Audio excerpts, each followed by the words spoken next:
Are you having the worst summer ever?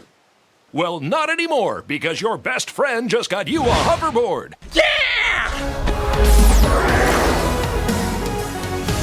I thought hoverboards weren't real. But hoverboards are real! Whoa!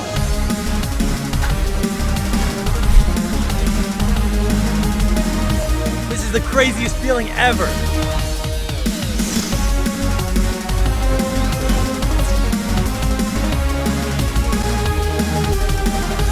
Whoa, I'm really floating. That's right, a real-life hoverboard.